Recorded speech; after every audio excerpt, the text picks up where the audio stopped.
Olá, seja muito bem-vindo à segunda noite do nosso webinário da Carta de Crédito Complicada. Na aula de ontem, nós tratamos de temas muito importantes, falamos sobre carta de crédito transferível, o uso inadequado da palavra divisível, fracionável, cedível, que não tornam o crédito transferível, e falamos que hoje nós vamos tratar da diferença, por exemplo, da stand-by com a carta de crédito. Então, fique até o final, que eu tenho certeza que você vai usufruir de um conteúdo importante para esse tema, ok? Vamos lá? Como diz o nosso lema, Carta de Crédito Descomplicada, tornando a emissão e a conferência em um processo simples e seguro. Essa, de fato, é a nossa missão. Então, vamos começar a nossa segunda aula do webinário gratuito da LC Descomplicada. E como eu prometi ontem, vamos falar. Qual a diferença entre uma carta de crédito e uma garantia internacional? Que a gente normalmente chama de Standby LC, Standby Letter of Credit. Nesse contexto, o que é carta de crédito? E o que é uma garantia internacional? Então, nós vamos falar da diferença das duas e vamos lançar conceitos importantes sobre carta de crédito hoje, ok? E uma das perguntas que normalmente a gente vê é a seguinte: por que alguém precisa abrir uma carta de crédito?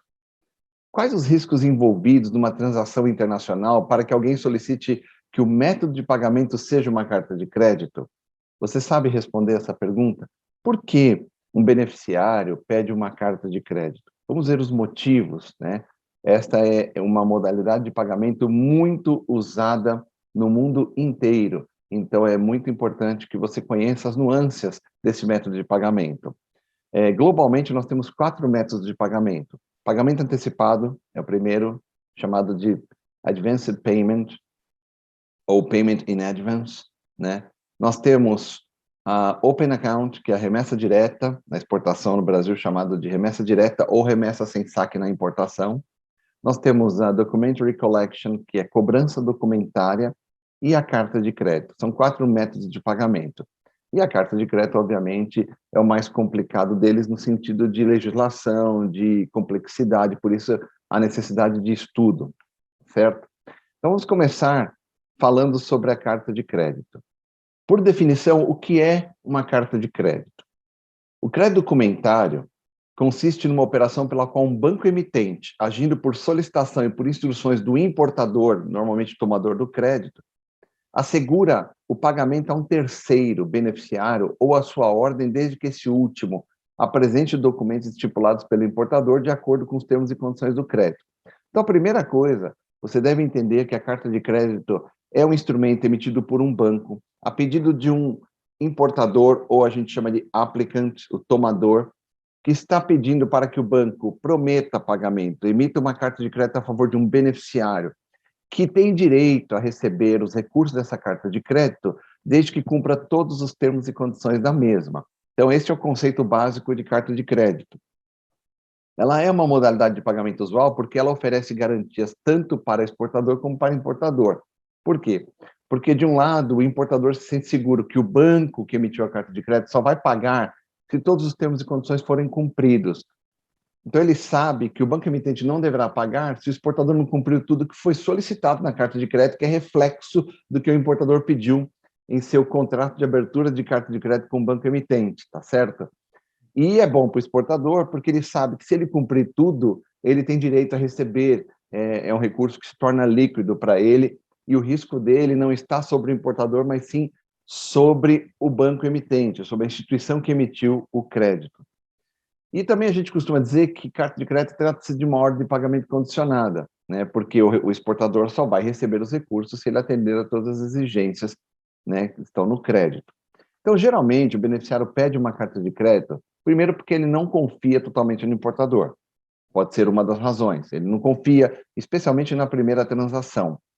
Ele tem um limite de crédito aprovado para o importador, mas o limite para operações clean já deve estar tomado, ou seja, até um determinado valor, a área de crédito da empresa exportadora diz: até aqui a gente pode correr risco sem nenhum tipo de garantia. A partir deste valor acima, a gente tem que pedir uma garantia, baseada na análise de crédito ou de risco de crédito que a empresa exportadora faz, né? E também porque ele prefere que uma instituição financeira tenha a obrigação de pagá-lo, porque ele acha que tem maior capacidade financeira e menor risco de inadimplência, lógico, ou menos probabilidade de quebrar, né?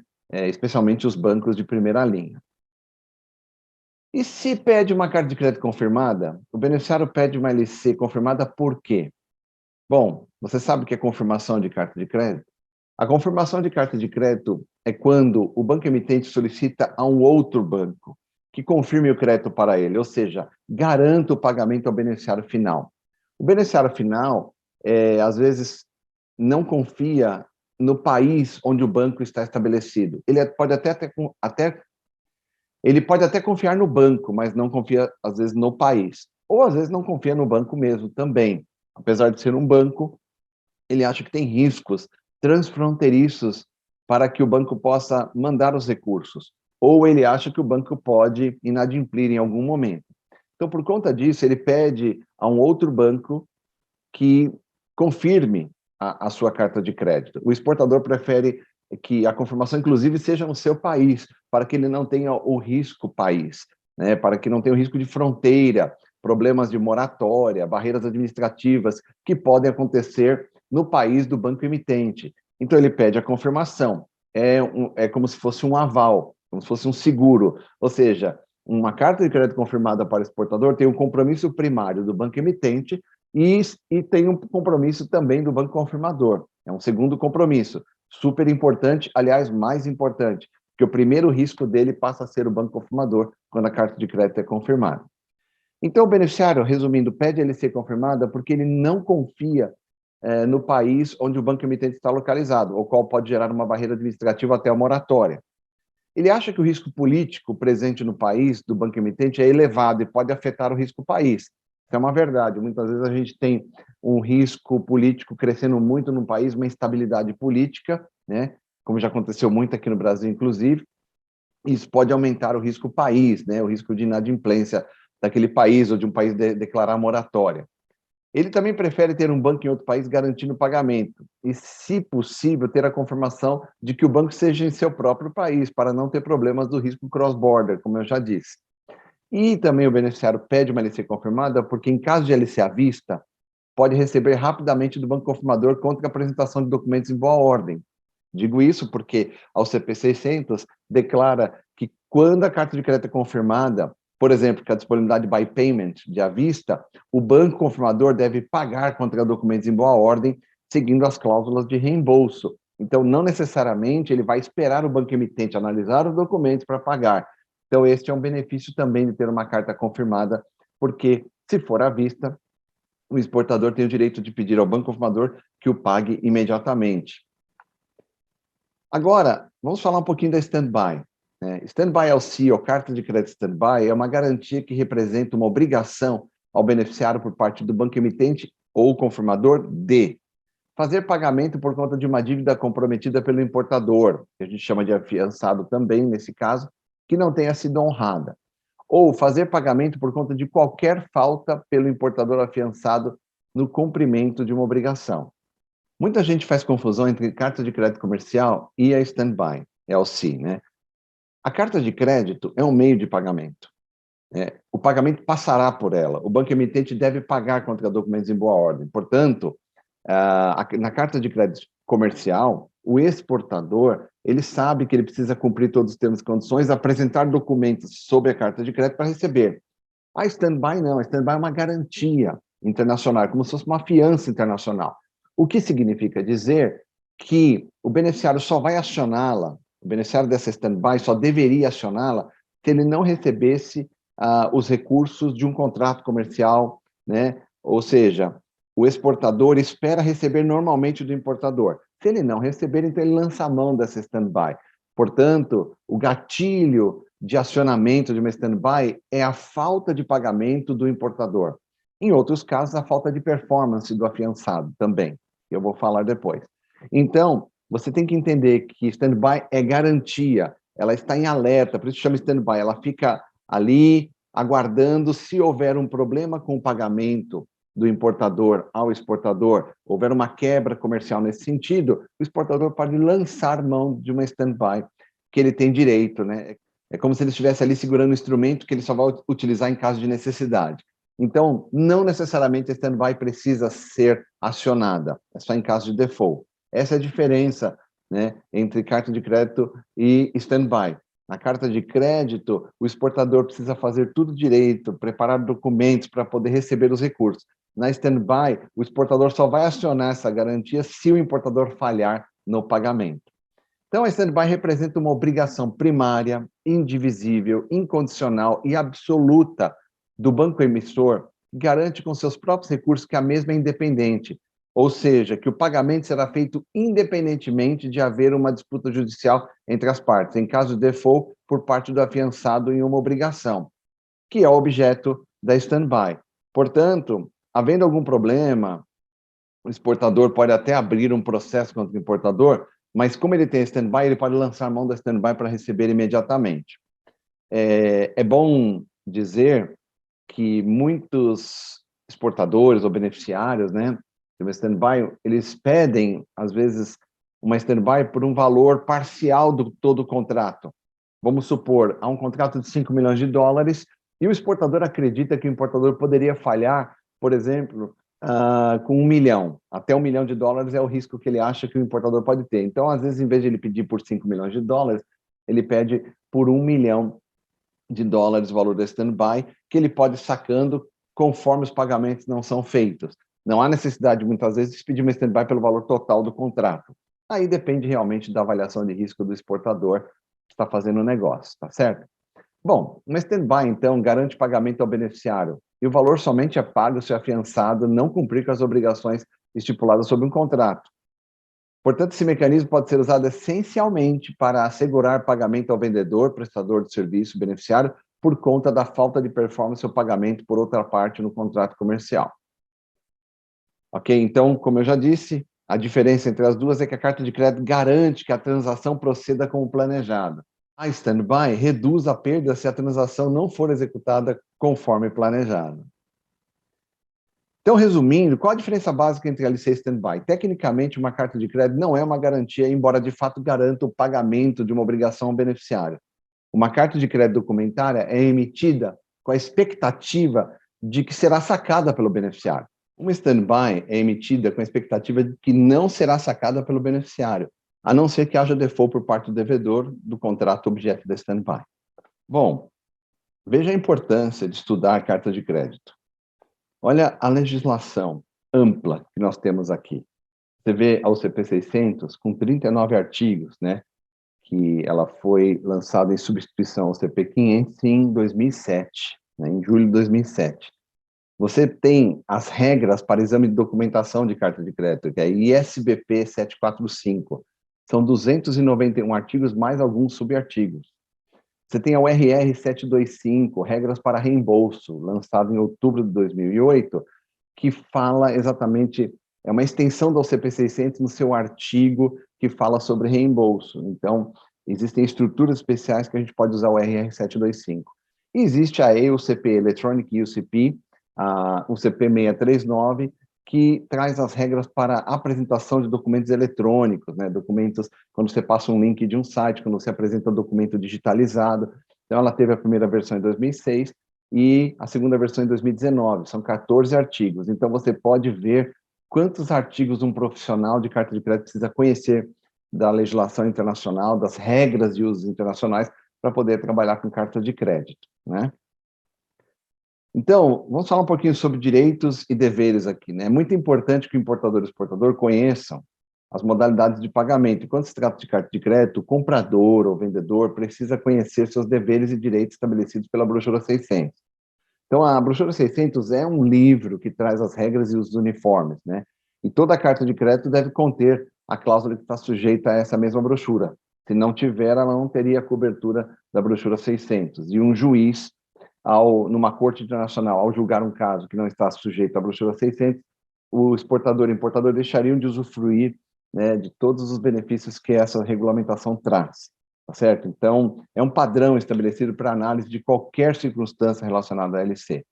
Geralmente, o exportador exige uma carta de crédito a fim de resguardar-se de riscos comerciais, e eu já disse, quando é relacionado ao local do importador. E se existe risco país, ele toma o cuidado de pedir a confirmação da carta de crédito. Então, eu quero ressaltar o seguinte, que a brochura 600 da ECC de Paris, ela constitui um conjunto de regras e costumes, mas essas regras e costumes não são superiores às leis locais, ok? As leis locais estão acima dessa legislação, ok? De forma geral, o crédito documentário precisa ser emitido por um banco e avisado ao exportador por outro banco. Assim, o exportador, que normalmente não está dentro das mensagens SWIFT, possa ter a certeza da autenticidade da carta de crédito. Então, um banco emitente sempre usa um banco em outro país para avisar o exportador. Por quê? Porque o exportador não está na rede SWIFT para esse tipo de mensagem. Existem empresas que trabalham dentro da rede SWIFT, mas com outras mensagens. Esta mensagem do Grupo 700 não está autorizada para as empresas, o que a gente chama de Corporate SWIFT, ok? Então, é muito importante notar que ainda depende dos bancos para isso. Então, os bancos emitem dentro da rede SWIFT a mensagem MT-700, um outro banco imprime essa mensagem e entrega ao exportador com carimbo, dizendo estamos avisando essa carta de crédito, e ali ela pode dizer com ou sem confirmação, ou pode mandar até por e-mail uma imagem escaneada, digitalizada, ou pode ser até com assinatura digital, ok? Mas o importante é notar que depende do banco para fazer essa emissão e esse aviso da carta de crédito, ok?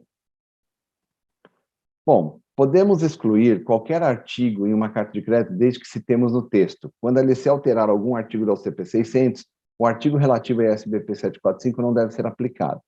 Marcelo, o que você quer dizer com isso?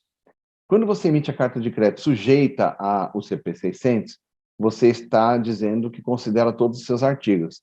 Mas é possível você excluir algum artigo da UCP 600 no momento da abertura da carta de crédito. Ou seja, ela está sujeita ao UCP 600, com exceção do artigo, por exemplo, 10C, que é um artigo relativo à emenda de carta de crédito. Então, esse é um exemplo. E ele está dizendo, se você excluir algum artigo da 600, o artigo relativo que estiver na ISBP 745 também será desconsiderado pelo banco que for conferir os documentos. Tá?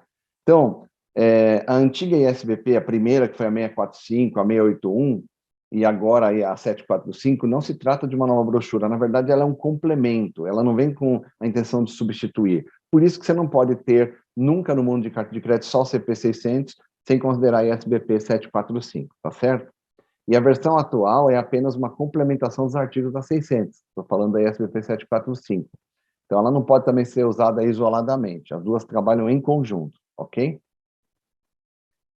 Então, a ISBP 745, ela tem o propósito de explicar e esclarecer dúvidas que a 600 havia gerado. Na verdade, começou com a 645 e como havia dúvidas na 500, ela veio para explicar coisas que as pessoas, a comunidade no mundo inteiro que mexe com esse produto tinha de dúvidas. E até hoje, assim, a 745 traz maior luz sobre alguns pontos que são resumidos na OCP 600, ok?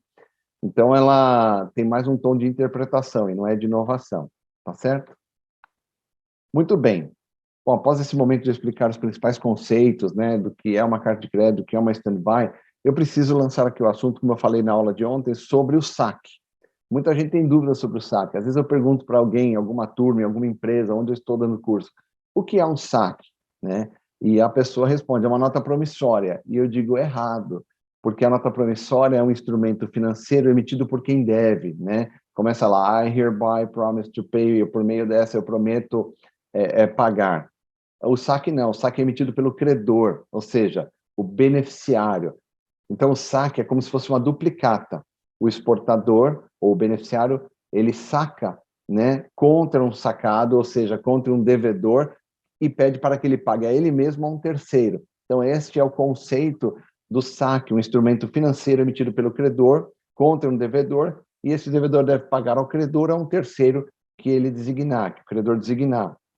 Então, é isso que está aí, né, aqui a definição britânica, né, da lei britânica de 1882, que não mudou até hoje, porque não há necessidade, né? Então, você pode olhar na tela aí essa definição que eu acabei de explicar para você, que está em inglês aí na tela. Então, esse é um exemplo de um saque, né? Você vê o exportador, aqui, né, o Exporter Inc., aqui que eu estou colocando, chamado de drawer, está pedindo para que Global Car Brasil Limitada, Drawee, o sacado, pague $20 mil em 10 de setembro de 2021. Ou seja, 90 dias after sight, pay Bank of America, que aqui nesse caso é o PI, ou a ordem a quantia de 20 mil dólares americanos pelo valor recebido. Então, quando o PI aqui não é o mesmo que o exportador, significa que o exportador recebeu dele, portanto, está dizendo para o sacado pagar o PI, que é o beneficiário dos recursos de um saque, né? Então, as partes do saque são o drawer, quem emite, o sacado, quem deve pagar, e o beneficiário, que é quem deve receber no vencimento aquela quantia de recursos. Então, o drawer ordena ao drawee a pagar o PI. Então, através do Bill of Exchange, o drawer transfere o direito de pagamento para o seu novo credor, o PI, como eu falei. Então, não se esqueçam, o beneficiário pode ser o próprio sacador, né? Pode ser só entre duas partes no saque, não necessariamente precisa ser entre três partes. Aqui você vê um exemplo, né, do exporter pedindo para a Dapama no Uruguai, que é o sacado, pagar, né, na época, lá em 15 de agosto de 2019, valor de 38.981,25, quando? No vencimento, a 60 dias do embarque, que é essa data. O maturity date aqui é contado 60 dias da data do embarque. Está aqui, nesse caso, 17 de junho, quando ele embarcou. Então, esse é um exemplo do saque, ele é um documento financeiro importante, não só para cobranças documentárias, como para a carta de crédito também. Porque uma carta de crédito pode ter saque ou não, ela pode ser sem saque, mas quando ela tem um saque, esse instrumento também pode ser descontado, por exemplo, dentro de uma carta de crédito, porque ele também representa um compromisso de pagamento. Quando o sacado aceita um saque, ele está dizendo que vai pagar no vencimento aquela quantia. No caso de carta de crédito, o saque sempre tem que ser sacado contra bancos e nunca contra importadores, ok? Portanto, saque é uma letra de câmbio que representa um compromisso de pagamento, onde um sacado deve a um sacador. Os saques podem ser emitidos à vista ou a prazo, dependendo da operação. Geralmente, os importadores solicitam saques no caso de cobrança, como eu falei, né? Cobrança documentária usa saque também. E cartas de crédito a prazo, pois nesses casos constituem uma garantia que será acionada no tempo do pagamento se o mesmo não for efetuado no devido vencimento. Porque o saque é um instrumento de dívida que pode ser processado no local onde ele foi aceito, né? Então, é um instrumento muito utilizado no comércio internacional para garantir pagamento também. Então, é uma forma de você ter como processar o sacado. Isso pode ocorrer porque quando temos uma cobrança ou carta de crédito a prazo, geralmente alguém aceita o saque se comprometendo a pagar no vencimento. Nos casos de cobrança, geralmente o importador aceita o saque e o mesmo permanece custodiado pelo banco do importador, ou é devolvido ao exterior para custódia junto ao mesmo ou para desconto, porque o saque na mão do exportador aceito, ele pode ser oferecido a um banco que queira descontá-lo, um banco que quer comprar o risco do sacado e adiantar os recursos para o beneficiário. Se isso acontecer, o beneficiário deve endossar o saque a favor da instituição que está antecipando os recursos. Com carta de crédito é a mesma coisa. Se um banco tiver um saque sacado contra si, ou se o beneficiário transferir esse saque para o banco adianta os recursos para o exportador, portanto, o exportador tem que fazer a cessão dos direitos, que é o artigo 39 da OCP, Assignment of Proceeds, ou ele faz a cessão dos recursos para o banco adianta com valor descontado de juros, né, um valor líquido, e fica como beneficiário do valor total no vencimento. Então, nos casos de carta de crédito, o banqueiro negociador ou conformador, ou até mesmo o banco emitente, podem aceitar saque se comprometendo a pagar no vencimento os fundos ao beneficiário. Então, quando a carta de crédito tem saque e esse saque foi aceito por um banco, este banco deve ao beneficiário no vencimento. Não só pela carta de crédito, mas ele deve também pelo saque, tá certo? Então, o aceite do saque por parte do sacado significa que o mesmo está reconhecendo e assumindo a dívida expressa no saque, quanto ao valor, o vencimento e beneficiário. Então, o aceite deve ser dado no saque assinado pelo sacado. Apenas a assinatura do sacado é suficiente. Normalmente, um saque é aceito pelo sacado com a seguinte expressão, accepted, seguido de data e assinatura. Então, geralmente, é prático se colocar a data também. O saque, quando requerido na carta de crédito, deve ser sacado sobre o banco mencionado na carta de crédito no campo drawee, que é o campo 42, né? É o drawee da MT 700, por exemplo. Então, isso é muito claro e muito específico na carta de crédito. Sempre deverá ser um banco. Uma carta de crédito que tem um saque sacado contra o importador, é um documento que não tem coerência nem validade sobre aspecto de análise de carta de crédito, ok? Então, e um saque deve ser examinado naquilo que é contemplado pela ISBP B2 a B17. São as regras da SBP 745 com relação ao saque, por isso que nós temos que estudar a fundo isso. Veja um exemplo aqui de um aceite do saque, é um exemplo de você ver, geralmente é assim, accepted. Aí você coloca o nome e a data, né, de quem está aceitando aqui, ó. Nesse caso, Mr. Mukund Aglawe está aceitando esse saque aqui, é só para você saber como funciona, pode ser aqui ou pode ser no verso desse saque, que é também chamado de Bill of Exchange. Nesse caso, há um reconhecimento da dívida pelo sacado de que vai pagar no vencimento, ok? Muito bem. Os exportadores, como eu disse, também costumam descontar o saque com o banco designado com terceiros bancos, recebendo a antecipação dos fundos com o deságio calculado pelo banco. Nesse caso, o banco que comprou o saque deverá ser o novo beneficiário dos fundos referentes à LC, no vencimento do saque. A gente chama de holder in due course, ou seja, é o portador do saque no vencimento. Então, para que seja possível, eu mencionei que o exportador precisa endossar o saque ao novo beneficiário, né, que está antecipando o recurso. Essa é a premissa de um saque, né? Sacador pede para um sacado pagar a um beneficiário, o PI, porque o PI, teoricamente, antecipou os recursos para o sacador, tá certo? E aí, a forma de você fazer isso é você colocando no verso do saque a expressão pay to the order of, e coloca o nome da instituição que está antecipando o recurso, tá bom? Muito bem. Agora, falando um pouquinho sobre os tipos de carta de crédito, a gente tem aqui, quanto ao tipo de compromisso. Então, uma carta de crédito ela pode ser irrevogável, irrevogável confirmada, irrevogável confirmado, crédito irrevogável confirmado, ou a gente chama carta de crédito irrevogável confirmada. Bom, o fato é que uma carta de crédito irrevogável significa que nem os termos permanecem inalterados, e se caso haja emenda, tem que ter a concordância do beneficiário, do banco emitente e do banco confirmador, se houver. Por isso ele é irrevogável, ele não pode ser alterado sem a concordância dessas partes. Se for irrevogável confirmado, você já sabe o conceito de confirmação. Nós temos também os créditos especiais, que a gente estuda muito, né? Que são as cartas de crédito rotativa por tempo, por valor, né? E por tempo você tem acumulativa e não acumulativa. Você tem a carta de crédito com cláusula vermelha, Red Clause. Você tem a Green Clause, inclusive também, que é outro tipo. Você tem as Standby Letter of Credit. Você tem as cartas de crédito transferíveis, que nós falamos um pouco na aula de ontem, e as Back-to-Back Credits. E quanto à disponibilidade, a carta de crédito pode ser restrita ou livremente negociável. Isso estamos falando a respeito do campo 41 da MT 700, quando um banco emitente designa algum banco para lhe representar, fazendo exame de documentos. Então, ela passa a ser uma carta de crédito restrita àquele banco, ou pode ser any bank, ela é livremente negociável. Detalhes sobre isso também, geralmente, eu falo nas minhas aulas, porque há algumas nuances sobre essa questão de um crédito ser restrito.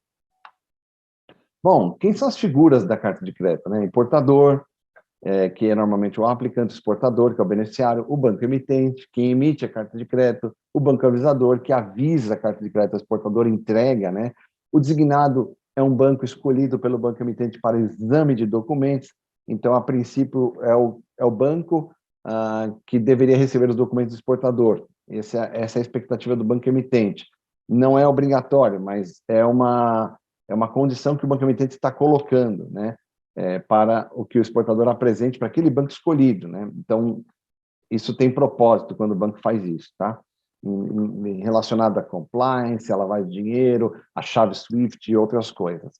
O banco negociador é o banco que, de fato, compra a carta de crédito ou se compromete a pagar o beneficiário independentemente de receber do banco emitente, né? Então, muita gente comete esse erro, chama o exame de negociação. O mero exame de documentos não constitui negociação. Negociação é outra coisa, é um compromisso muito mais forte do banco que está checando os documentos para o exportador.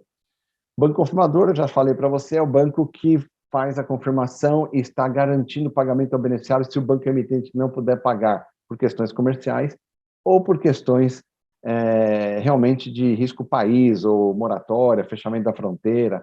Então, o banco confirmador é um seguro, um aval para o exportador de que ele vai receber, mesmo que o banco emitente não pague. O banco reembolsador é o caixa do banco emitente, é um banco importante na transação, porque o banco reembolsador ali representa aonde o banco que está representando o exportador vai buscar o recurso quando mandar os documentos para o banco emitente. Então, existem regras muito específicas sobre isso também. O banco pagador é o que efetua o pagamento ao exportador, E o sacado é o banco que geralmente vem indicado no campo 42 do MT 700 como o banco contra quem o saque deve ser sacado, ok? Muito bem. Então, falando de princípios de abertura de carta de crédito, né? A primeira coisa que a gente tem que entender é que os termos de um crédito são independentes dos contratos de venda ou de outros contratos nos quais possam estar baseados, mesmo que a LC expressamente se refira aos mesmos. Então, a gente não pode confundir o contrato comercial com a carta de crédito. Há coisas no contrato comercial que não estão expressas na carta de crédito. E o julgamento dos bancos na checagem dos documentos está baseado somente na carta de crédito, nos termos que ela contém, e não os contratos aos quais elas possam se referir, ok? Então, importadores e exportadores também devem considerar cuidadosamente quais documentos devem ser requeridos e por quem os documentos devam ser produzidos, né? E o tempo de apresentação. O banco emitente deve desestimular toda a tentativa, né, do importador, do solicitante, do aplicante, de incluir cópias de contrato subjacente da fatura pro forma e outras coisas congêneres como parte integrante do instrumento de crédito. Jamais, né? A carta de crédito deve ter apenas os pontos escritos nela, não há como ficar se anexando nada e nem deveria se transcrever o contrato ou uma fatura pro forma numa carta de crédito, né? Então, isso não deveria acontecer, tá certo? Apesar da carta de crédito representar o contrato comercial, os detalhes mais importantes do contrato comercial. Então, outro ponto que você tem que observar muito é que os bancos não lidam com mercadorias. Os bancos lidam com documentos. Eles não lidam com mercadorias ou serviços ou prestações a que eventualmente se refiram, né? Então, se o banco está emitindo uma carta de crédito, quando ele recebe documentos, o seu julgamento será feito com base apenas nos documentos. Ah, Marcelo, mas o container veio lá, outra coisa que não foi o que a gente pediu na carta de crédito. Pois é, o profissional não tem como avaliar se o documento está fraudado nesse sentido, porque às vezes o documento foi fraudado, diz que tem que conter uma coisa e lá no porto tem outra. Então, bancos pagam contra documentos. Se houve fraude, esse é um problema comercial entre importador e exportador, ok? Um ponto também importante para se observar, você importador tem que ver se o banco fez isso direito, é que as instruções para emissão de um crédito, elas devem ser completas e precisas.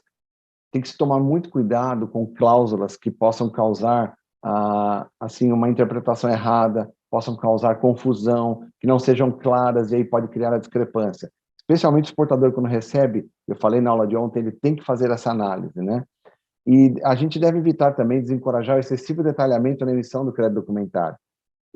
Na década de 90, eu abri a carta de crédito para empresas que importavam componentes eletrônicos, em que às vezes uma carta de crédito tinha 8, 9 páginas, e sabe por quê? A descrição do campo 45 era enorme, então você tinha ali páginas e páginas de descrição de mercadoria.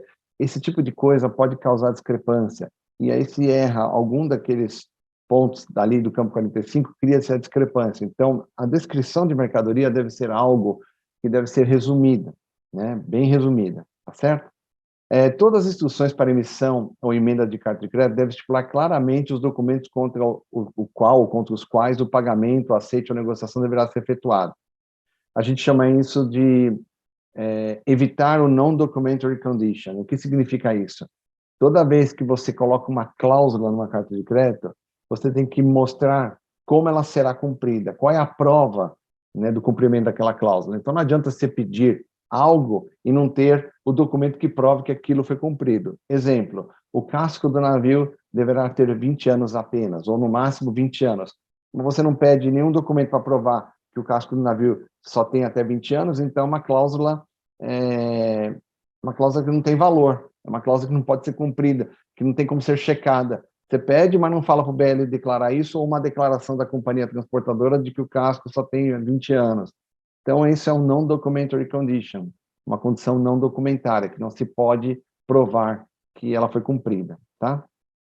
Outro ponto de base para a emissão de carta de crédito é que ela não deveria exigir a apresentação de documentos para negociação que são emitidos, assinados ou contra-assinados pelo importador. Devemos alertar os portadores que, se receberem uma LC nessas condições, solicitem emenda. Sabe aquela carta de crédito que vem uma cláusula para o exportador dizendo todos os documentos que ele tem que apresentar, mas um deles, ele depende da contra-assinatura do importador no outro país. Neste caso, ele vai ficar na mão do importador. Se o importador não contra-assinar, ele não terá cumprido todos os termos e condições da carta de crédito na apresentação dos documentos. Ou seja, é uma carta de crédito que o exportador, que teria condições de apresentar documentos em boa ordem, todos os documentos, ele agora depende do importador no outro país, e aí ele pode ser que não consiga cumprir essa condição, e aí ele perde a liquidez da carta de crédito, criando uma discrepância. E outro ponto, um crédito é irrevogável mesmo que não haja menção da sua irrevogabilidade, está no artigo 3º da OCP 600, né? Então, mesmo que o crédito não fale nada, ele é irrevogável, né? Eu já expliquei o que é carta de crédito irrevogável. Conforme a gente já falou aqui, né? Então, carta de crédito, de fato, é uma operação pela qual um banco, agindo por solicitação de um aplicante, emite esse instrumento a favor de um beneficiário, que tem direito a receber os recursos à vista ou no vencimento, se for a prazo, se cumprir todos os termos e condições. Também nós dissemos que o risco comercial, né, é determinado pela natureza das partes. Então, numa carta de crédito, o exportador não considera o risco comercial do importador, mas sim do banco que está ali representando, né, está representando o importador. E a questão do risco país, que é determinado pela localização, aonde está esse banco emitente, né? Então, é importante dizer, esse banco emitente está na Angola, então o risco do exportador é Angola. Está no Canadá, o risco do exportador é no Canadá, tá certo? Então, aqui você vê o fluxo, né? Geralmente é feito um contrato entre importador e exportador, depois o importador vai até um banco, onde ele tenha crédito para abrir, né, a carta de crédito, para pedir para que esse banco abra a carta de crédito em seu nome. Para isso, ele precisa ter crédito com esse banco aqui, ele precisa assinar um contrato de abertura de carta de crédito, também precisa preencher um anexo, né, um formulário com os termos que irão completar a carta de crédito, que é reflexo do contrato comercial, e pagar a comissão que o banco também vai cobrar para emitir essa carta de crédito. Após isso, o banco vai emitir a carta de crédito por meio do MT-700, este banco avisador vai avisar ao beneficiário, a partir daí o beneficiário faz a leitura da carta de crédito, estando tudo do jeito que ele quer, ele prepara o embarque, prepara os documentos e entrega esses documentos para um banco designado, que pode ser o próprio avisador ou outro. Este banco vai fazer o exame de documentos para avisar o exportador se tem alguma discrepância ou não. Não havendo discrepância, ele pode seguir para enviar esses documentos para um banco emitente. Se houver discrepância, ele pode pedir para que o beneficiário corrija. Este banco tem 5 dias úteis para fazer esse exame de documentos. Este banco, ao receber aqui, também tem seus 5 dias úteis locais para fazer a checagem dos documentos. Óbvio que os bancos não gastam tudo isso, geralmente de 1 a 2 dias eles fazem esse exame e dão prosseguimento à operação. O banco emitente chama o importador, se for à vista e documentos estiverem em boa ordem, o importador faz o pagamento, será redirecionado ao banco, para o canal bancário onde esse banco aqui indicou, que vai pagar o exportador.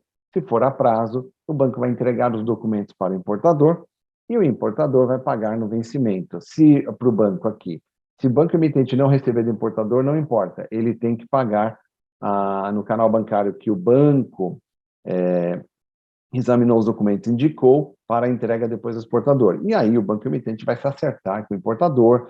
Inclusive, muitas vezes, aqui na maioria das vezes, esse banco, para emitir uma carta de crédito, pede garantias, né, adicionais para o importador, porque se ele não pagar, ele pode acionar essas garantias. Então, este é o fluxo, normalmente básico, né, da carta de crédito. Aqui eu mostro para vocês um pouco da MT-700. Então, veja quantos campos, nós falamos ontem, né? A gente vai falar um pouco disso, mas só para você saber, esses são os campos que a pessoa que está emitindo a carta de crédito precisa conhecer, e a empresa também, porque a empresa, ao analisar o draft que o banco preparou antes que solte essa carta para o exterior, ela precisa saber se o banco fez certo, colocou as informações corretas, preencheu de forma adequada esses campos e não criou aqui nenhum problema, né? Porque sempre há falhas, né? São seres humanos, as pessoas têm níveis de conhecimento diferentes, às vezes, como eu mesmo, em 1990, cometi alguns erros emitindo carta de crédito porque não conhecia a definição de cada campo desse, né? Então, você veja aqui, né? Vem até aqui o campo 72, né?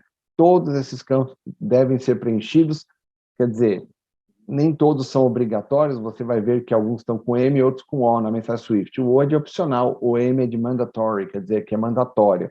Então, os campos que tiverem o status de M são realmente obrigatórios, têm que ser preenchidos.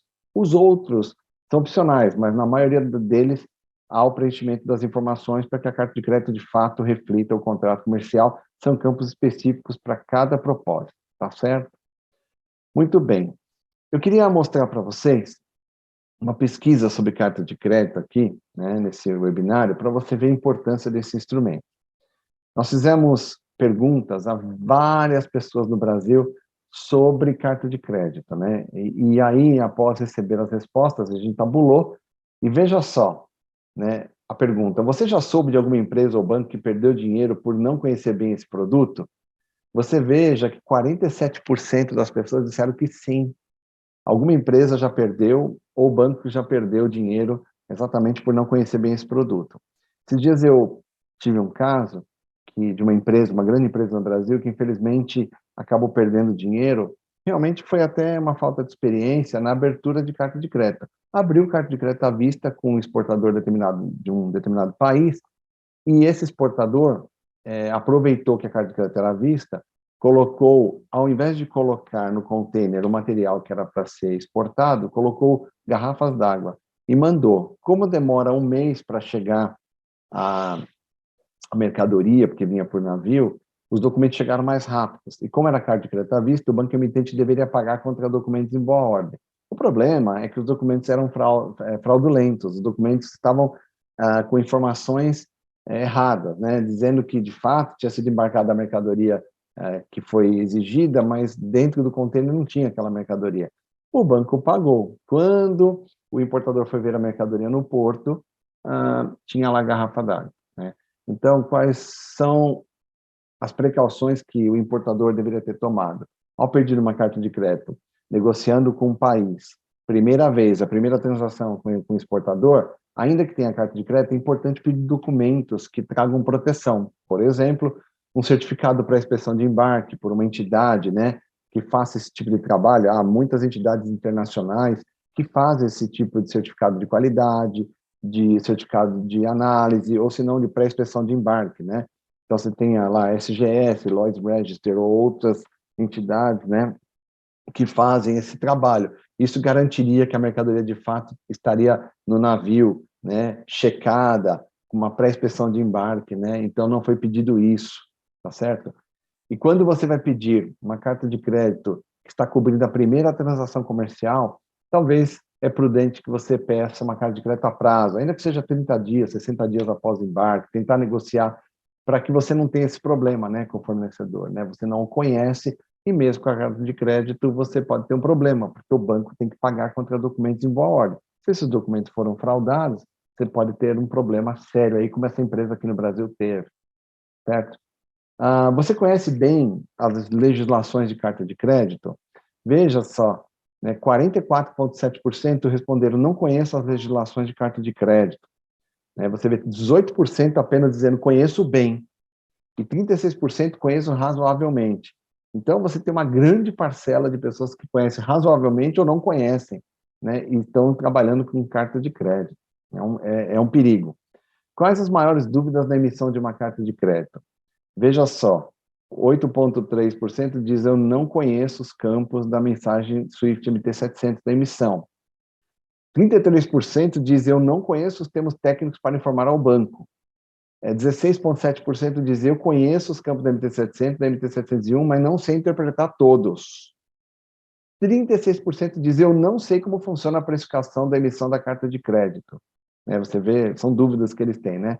E aí você tem aí um pequeno percentual dizendo eu não sei o papel de cada banco, né, na emissão da carta de crédito, e aí eles têm outras dúvidas, é uma pequena parcela. Mas você vê aí, ó, 33% eu não conheço os termos técnicos para informar o banco, e 36,1% eu não sei como funciona a precificação. Então, é por isso que a gente precisa estudar para entender como funcionam os princípios da carta de crédito para mexer com esse produto. Veja só outras perguntas que nós fizemos, né? Quais são as suas principais dificuldades para elaborar documentos que atendam aos requisitos da carta de crédito? Conseguir cumprir todas as exigências da carta de crédito. Essa é a dificuldade que muitas vezes o exportador tem. Alguém respondeu, né? Quer dizer, algumas pessoas responderam. Minha maior dificuldade foi com as exigências que não se aplicam à realidade com exportações do Brasil e até descrições exigidas no BL em campos que não existem. Então, as pessoas, às vezes, têm essas dificuldades, né? Porque tem que cumprir termos da carta de crédito que, às vezes, não é uma exigência na regra aduaneira brasileira, mas tem que cumprir os termos da carta de crédito, né? As informações burocráticas que são solicitadas. Então, tem gente que tem dificuldade de cumprir, né, toda a burocracia que se pede em carta de crédito, né? Entender os pormenores e as regras da carta de crédito, né? É óbvio, se não estudar, são muitos artigos, tudo, e às vezes tem dificuldade até de preparar documentos. Eu mesmo já pude ministrar a muitas empresas no Brasil, já falei com muitas equipes porque sempre criavam discrepâncias na preparação do documento, porque não tinham estudado ainda o CP 600 e SBP, né? Atender às especificações da LC, interpretar a LC, né? Muitas vezes as pessoas não sabem interpretar. Eu recebo ligações constantes de gente me perguntando como é que eu faço isso aqui no saque? A operação é muito grande, eu estou com medo de errar, criar discrepância. Como é que eu cumpro essa cláusula X, né? O que mais te incomoda nesse produto? Essa é outra pergunta que a gente fez, né? Muitos detalhes técnicos, alguns responderam, né? Parece ser algo bem complexo e demorado. Falta de divulgação por parte dos bancos, porque os maiores especialistas geralmente estão nas instituições financeiras, relações produto, por isso há uma urgência das empresas terem profissionais qualificados com isso também, até para saber lidar com os detalhes técnicos e para tornar um processo que é complexo e demorado em um processo simples, rápido e seguro. Alguém respondeu, normalmente os bancos cobram caro, se você consegue estabelecer uma relação de confiança com o fornecedor, você possui menor custo de operação, com o risco que a carta de crédito normalmente também oferece. Então, é aquela coisa, né? Se você conhece bem, você não fica na mão de ninguém, né? Se você conhece como é a precificação, como funciona a questão de documentos, então você trabalha melhor com esse produto. Alguém respondeu, a dificuldade de entender todos os termos, né? Por exemplo, você recebe uma carta de crédito que vem lá escrito uma cláusula no campo 47, Stale Documents Acceptable. E você fala, que raio de frase isso quer dizer? Eu não tenho a mínima ideia do que diz Stale Documents Acceptable. Então, a gente explica, geralmente, no curso o que isso quer dizer. Tem gente que tem dificuldade de interpretar as exigências antes do aceite, né? Então, são coisas que as pessoas normalmente não entendem, né? De cláusulas. A burocracia e o tempo para emissão do draft. Né? Muitos importadores reclamam por que o banco demora para emitir a carta de crédito, né? Então, se você conhece como funciona, você não fica tanto na mão do banco nesse sentido. E o operacional envolvido no processo é um ponto também que as empresas às vezes não sabem, né? Tem um fluxo grande aí de processo, de informação que você precisa realmente conhecer. Inclusive, exigir do despachante algumas informações no documento de embarque que não vem escrito na carta de crédito, mas que se não tiver vai ter discrepância, será considerado como discrepância pelo banco. Então, é necessário conhecer. Ok? Bom, essa foi a aula de hoje, espero que você tenha gostado. Amanhã nós vamos ter a nossa terceira aula, será sobre conferência de documentos, eu vou falar um pouco sobre isso. E amanhã, preste bem atenção, eu vou trazer uma grande surpresa, você não vai acreditar no que eu vou falar amanhã, eu vou trazer uma surpresa para você muito legal. Então, eu espero você amanhã, te vejo às 19h57 em ponto. Um grande abraço e até lá.